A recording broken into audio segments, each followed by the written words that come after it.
السلام عليكم غزالات، مرحبا بكم في قناتكم قناه الغزالات. في هذا الفيديو هذه ان شاء الله غادي نتقاسموا معكم مراحل ولا كل ما يتعلق بزيت ارغان من الطريقه ديال الاستخراج ديالو، كذلك غنحضروا به املو، كذلك ديك العجينه اللي تتبقى من ورا ما تستخرجوها، اللي من ورا ما تنحصلوا عليها من ديك الحبوب ديال الزنين، يعني بقايا من اللي تستخرجوا منهم الزيت، ديك البقايا شنو تنستعملوا بها.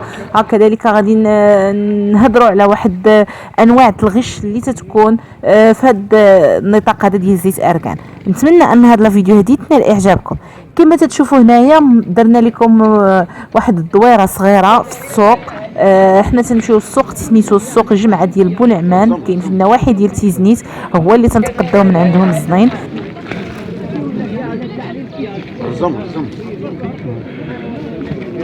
شحال هنايا؟ 2000. لا شحال هنا؟ 2000 لاش الكيلو 6 كيلو و400 غير كيلان 6400. هنا شحال 3 6400 قزمت كلشي 6400 شنو عبر هذا بلاتي 6 كيلو 400 قزمت 6 كيلو 400. لا انا 6 كيلو حسن هو كي خيمه 6 كيلو 400 غير نيلان.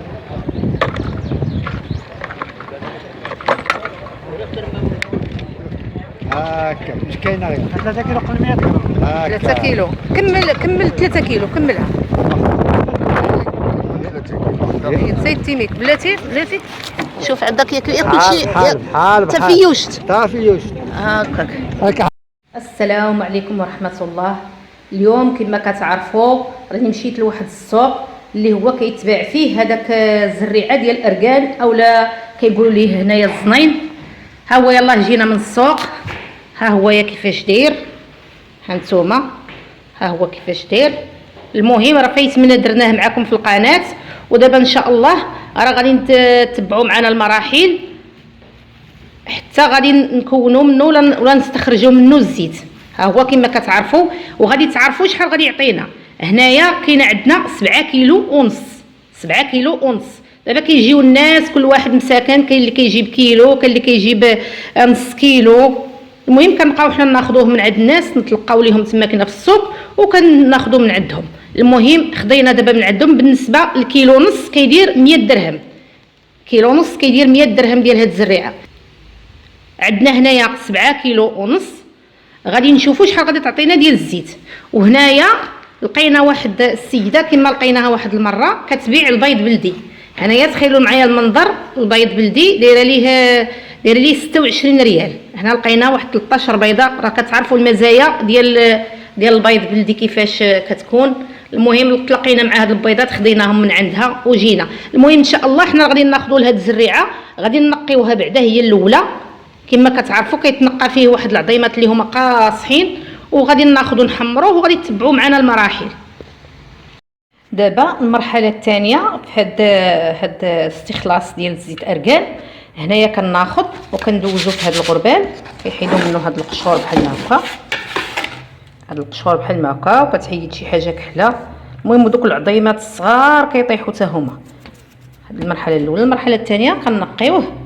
انا كنقيه دابا اللي صيرتها وحيد من هذاك الشيء. كنخويها هنا وكنقي بحال هاد العظيمات هادو هما كيكونوا قاصحين. وملي كتديه عند مول الطاحونه كيقول لك لا خصكم تنقيوه مزيان، كيخاف على الراحه ديالو ولا على الطاحونه ديالو حيت هاد العظيمات قاصحين بزاف. فيه كنحطوه هنايا. دابا باقي لنا المرحله ديال القليان، كيفاش كنقليوه في المقله. ان شاء الله ملي غنبداو نقليو فيه غنوريكم الطريقه. بالنسبه للمبتدئات اللي بغاو يحصلوا على الارغان ولا الزيت ارغان الحقيقي الحره اللي مصايبينها في المنزل ديالنا وعارفين اشنو فيها، ويمكن لينا نصايبو حتى ديال التجميل. بحال دابا هذه ديال التجميل نيشان غادي نطحنوها. راه كلشي كيعرف هذه العمليه هذه ديال التجميل، ما كيتحمر ما والو.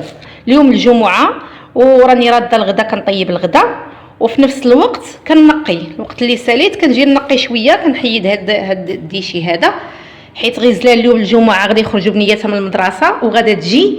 ايوا ما نقولش لكم الا جاو بناتها ولقاو هاد الشيء هنايا فوق البوطاجي، الا جاو بناتها ولقاو هاد الشيء فوق البوطاجي لا اله الا الله محمد رسول الله، غادي يعجبهم الحال مزيان، ولكن ما غادا تبقى حتى شي حبه ما غادا تبقى هنايا. دابا هاد الزناين ديالنا ولا هاد الزريعه ديال الاركان ها هي نقيتها، وهذا الديشي اللي حيت منها هو هذا. دوك العظومه اللي قلت لكم راه كيكونوا قاصحين، خصنا نحاولوا باش نقيوهم. ودابا صافي انا كملته، وتبقى لينا المرحله ديال التحمار. هو فيه بزاف ديال المراحل وفيه شويه ديال التعب، ولكن انا بالعكس ما كيتعبنيش. علاش؟ حيت عزيز عليا واحد الحاجه ملي كنستخلصها باليد ديالي وكنعرف المصدر ديالها كيفاش، وكنعرف بانه راه واحد الحاجه اللي هي طبيعيه، بالعكس ما كتعبنيش. واخا كيقول لك كاين اللي كيتشكى منه كيقول لك فيه بزاف د المراحل وفيه تعب وفيه، انا بالعكس كيجيني عندي نشاط بانه كنقيه وكنحمرو وكنديه تطحن وكنجي نعصرو. المهم فيه بزاف ديال المراحل، داكشي هو علاش كيكون شويه الثمن مرتفع.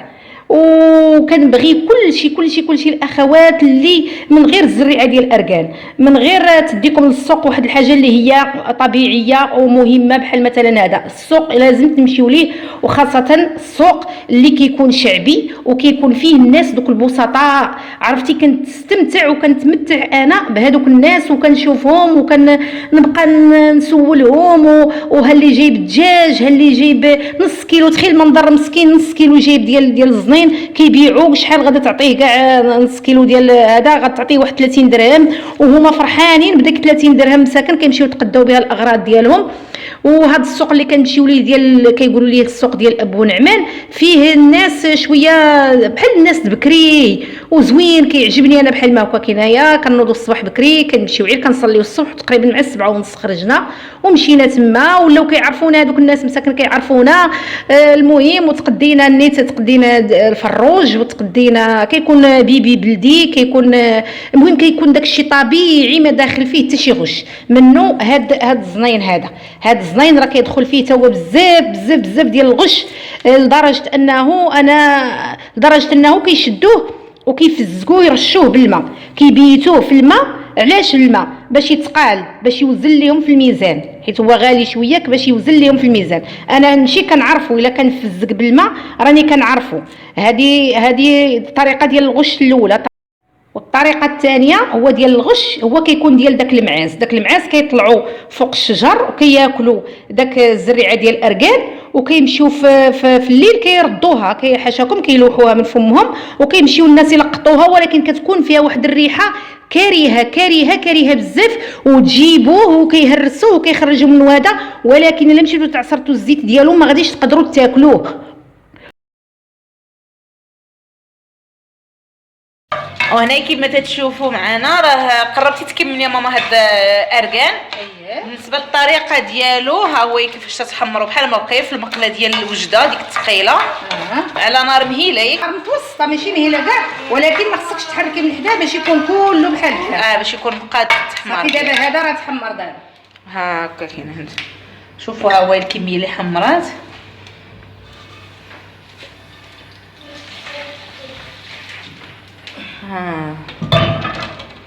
صافي وهذا هو اللي باقي ولا تحمر، بقات لينا غير هذه الاخرانيه.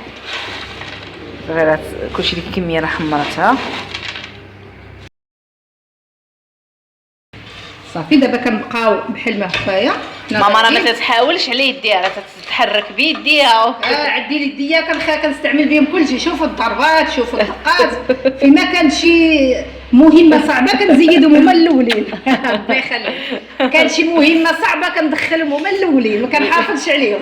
ماشي مشكل، الله يحفظك لينا وصافي. امين.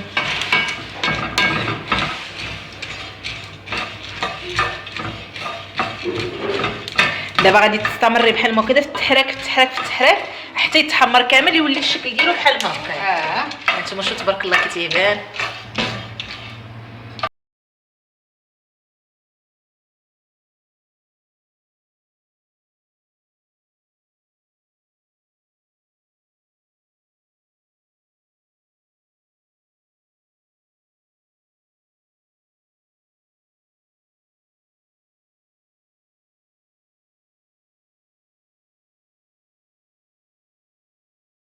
قرب شويه باقي، ولكن تقريبا واحد ما عاد شحال تقريبا، لان على حساب النار وعلى حساب سميتو ياكي. انت شتي كيفاش، ها هو الفرق بين البنات.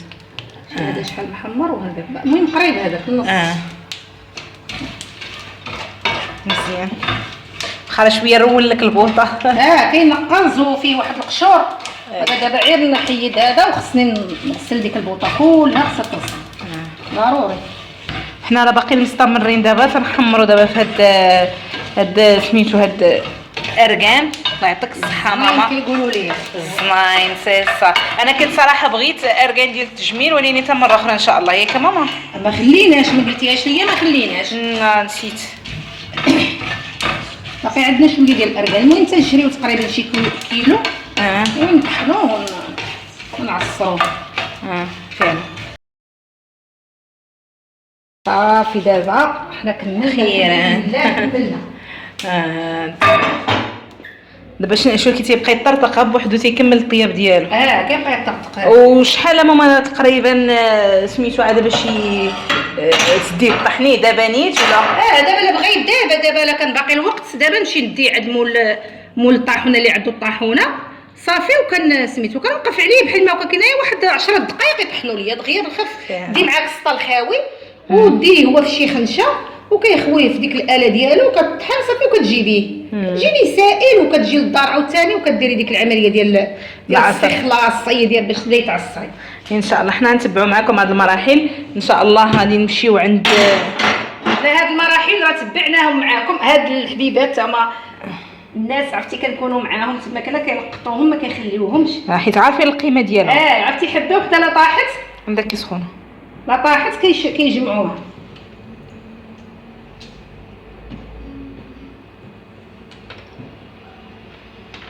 دونك حنا غادي نخليوه كدا شويه. الا خرجنا دابا راه غنديكم معنا تنديوه نطحنوه نوريكم الطحانه فاش تطحن.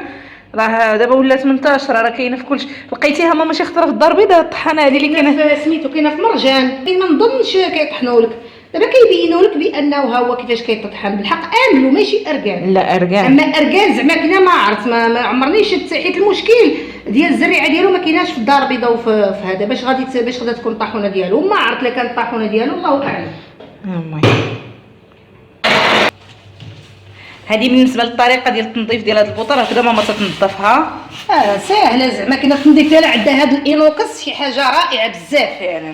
كيبقى يلمع، ماشي كيبقى مضباب ولا يبقى هذا، كيبقى كيلمع. وراه عندنا تجربه في العائله بالنسبه لهذوك لي بلاك ديال الزاج. كنتي بغيتي تاخذيها ماما ياكي؟ ولكن اللي طارت عليها قبل من يحجز تبان مسخه يعني. مسخه هذه دابا كنغسلها تقريبا واحد يومين ولا 3 ايام عاد نعاود نغسلها.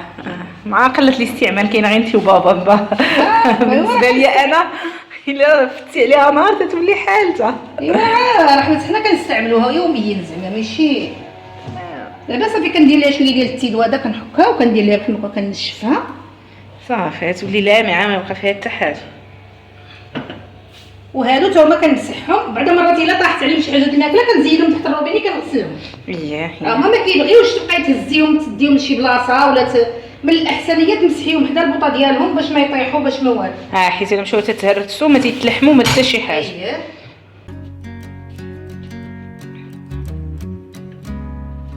الجو عندنا كي داير.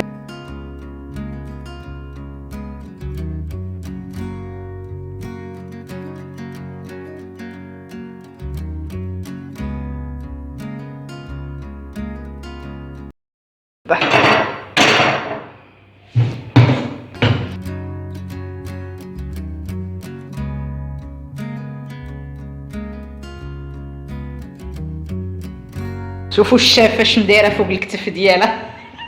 ضروري باش ملي تعيا هاد السربيته نجبد الاخرى.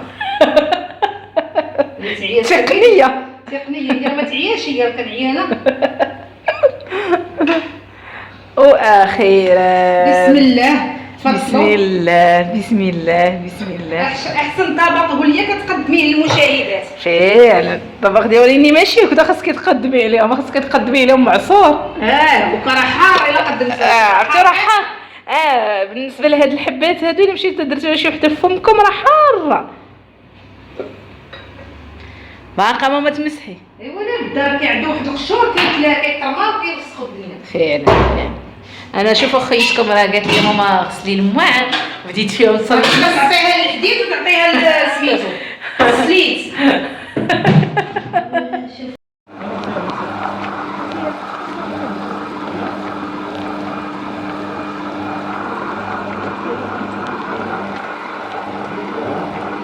وهذه هي الآلة اللي تخدم نفس الخدمة ديال الرحى اللي كانت قديمة تيدوروها النساء باليد.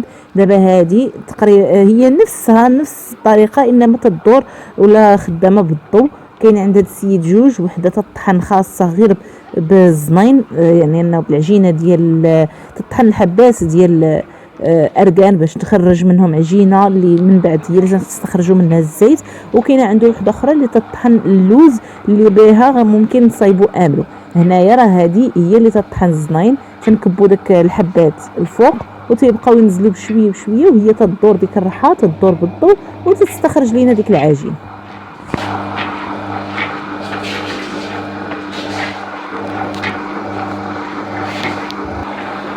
هو دابا راه كيتطحن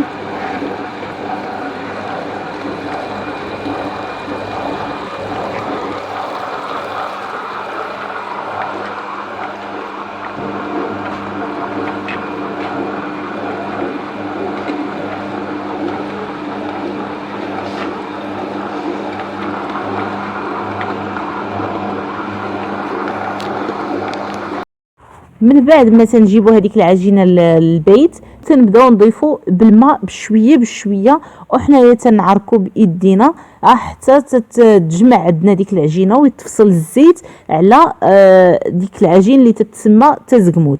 بالنسبه للمراحل ديال الاستخراج ديال الزيت راه تدوم تقريبا واحد ساعه ونص. وفي هذه المده هذه راه كنت دايره معكم اللايف اللي غادي نخلي لكم الرابط ديالو في صندوق الوصف. البنات بقاو معايا في اللايف حتى شافوا المراحل بالتدقيق ديال الاستخراج ديال الزيت حتى حتى الفينال يعني استخرجنا الزيت كامل وشوفوا شحال ديال الكميه ديال الزيت اللي حصلنا عليها. بالنسبه لهذه الكميه هذه ديال الاركان اللي جبنا معنا حنايا 7 كيلو ونص وخرجت لينا في التالي 3 اطرو ونص. بقاو معايا تشوفوا كيفاش تستخرجنا هذا الزيت هذا. هنا كما تتشوفوا معنا من بعد ما جبنا داك دينا الزنين الطاحونه طحنوه لينا تيولي بحال لاباط ديال املو ياك ماما. اييه بحال املو تقريبا بحال املو انما هو راه يكون شويه حار ماشي سميتو في المذاق ديالو الا ذوقتوه ديك الساعات. دونك تجيبوا ماما هكذايا تديروا في هذا البانيو مخصصه خصيصا غير الاركان تزايبي الزعتر. لا ماما قلت لكم هاد البانيو مخليها خصيصا غير باش دير به تعصر فيه اركان بحال ما هكايا اركان وكندير فيه الا كان شي دقيق كثير نغربل فيه شي دقيق الا كان كثير. المهم غير شي حاجه اللي هي نقيه. دونك صافي ملي كنسالي كندير ليه واحد السلوفان وكنخبيه في شي واحد الخزنه الفوق. لقيته وقت الاستعمال كنجبدوه هكا كاينه. دونك دابا دركا راهي كما تشوفوا معنا تزيد الماء بشويه بشويه. مسكينه راه جالسه في الارض باش تقد تحكم فيه حيت هو خاصو الخدمه خاصو بحال اللي كديري السبور. هذيك الرفيسه ماما اللي كلينا تتحيديها دابا صافي دابا هذه كلشي كتذوب كلشي كيذوب هنا. وماما انا فين دوبت هذيك الرفيسه تمشي ديال الحمام بحال جيتي مع راسك. هي رفيسه.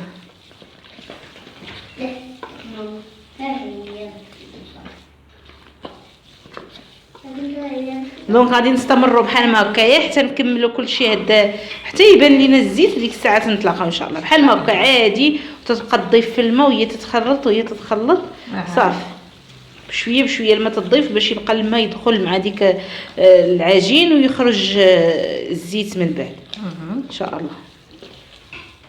هذه ماما الكميه شحال تقريبا؟ هذه 7 كيلو ونص.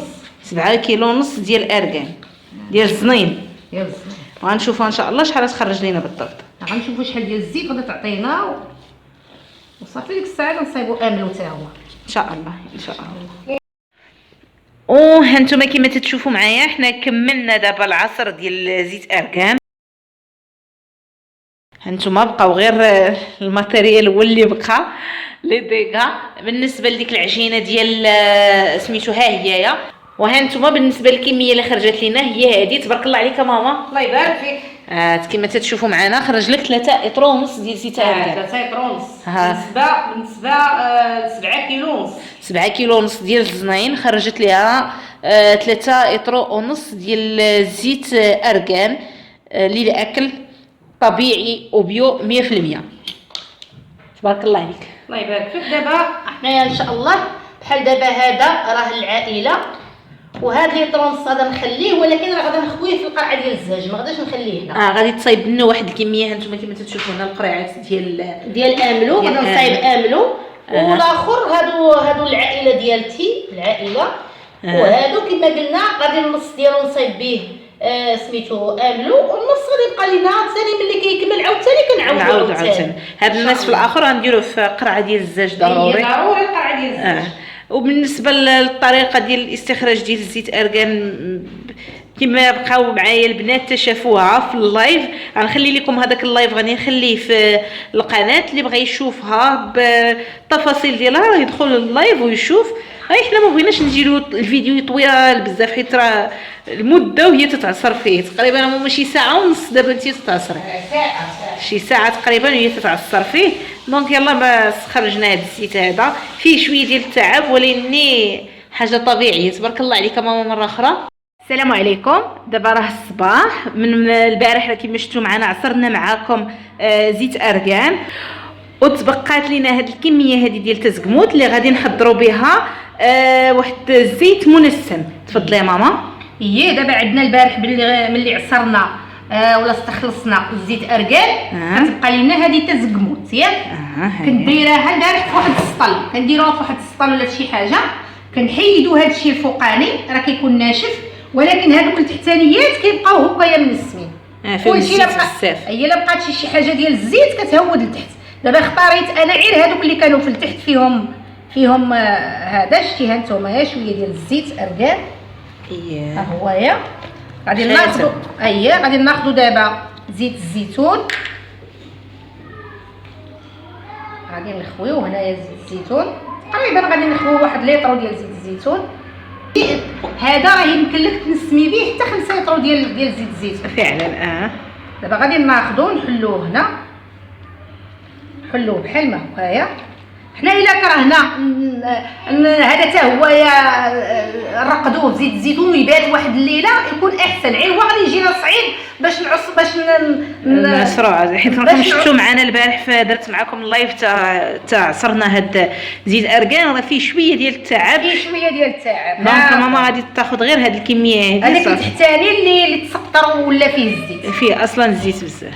هنايا كنعركوه بيدنا داك زيت الزيتون.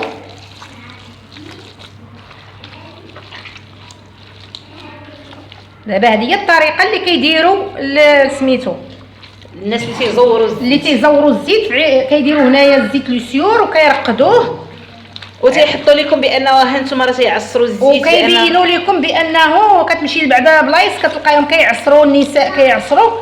الله يهديهم. بعض الناس ماشي كلشي، كاين كل واحد، كاين اللي كيخاف الله وكاين اللي ما كيخافش الله.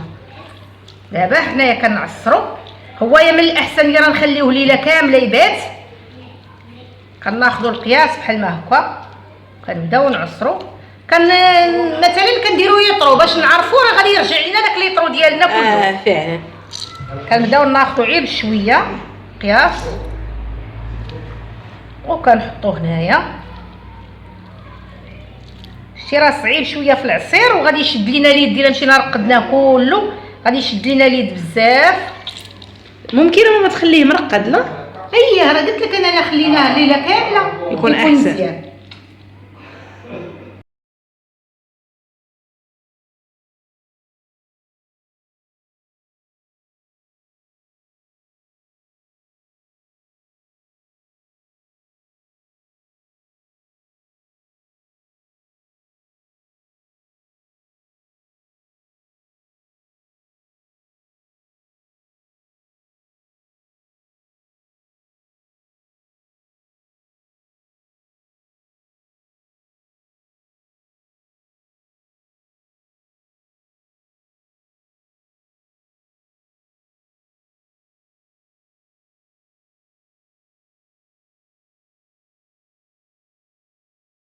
من بعد ما عصرنا كلشي ديك التزكموت دابا دركايا غادي نبداو نصفيو ياك ماما. اييه نبداو نصفيو. راه عرفتوا الريحه ديال هنايا بحال اللي حنا كنعصروا اركان.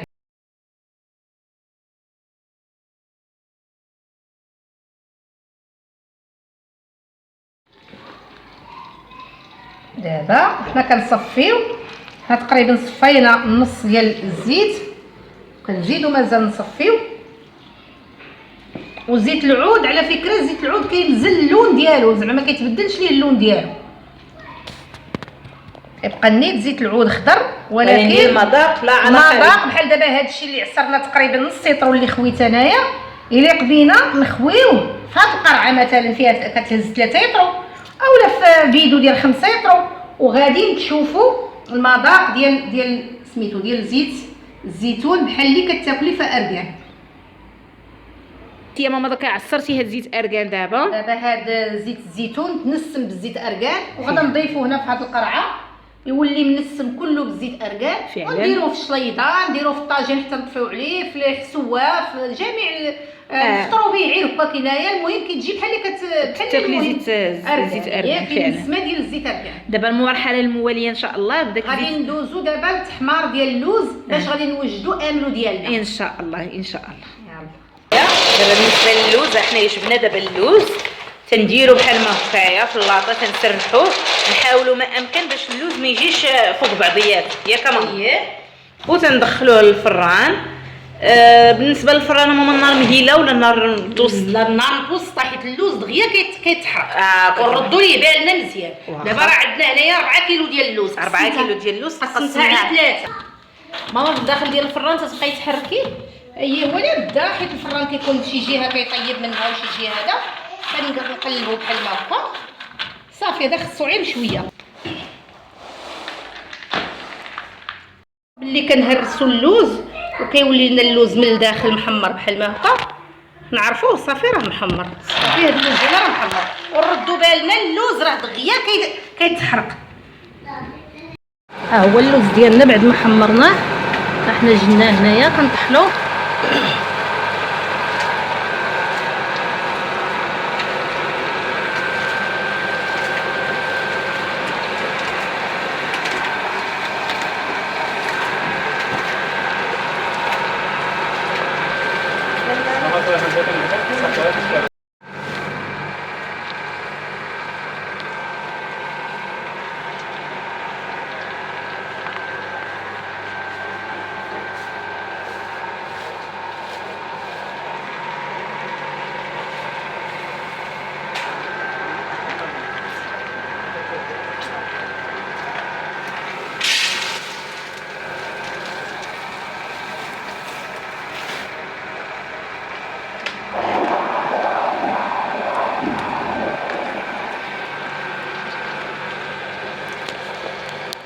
هنا بعد ما طحنا اللوز ديالنا وجناه دابا راه حنا غادي نخلطوه.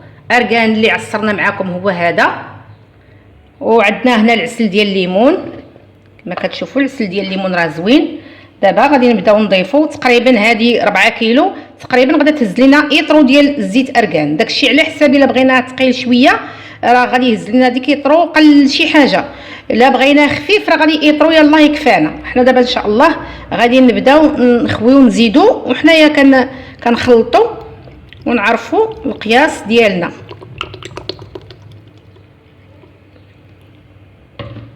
غادي نضيفوا العسل ديال الليمون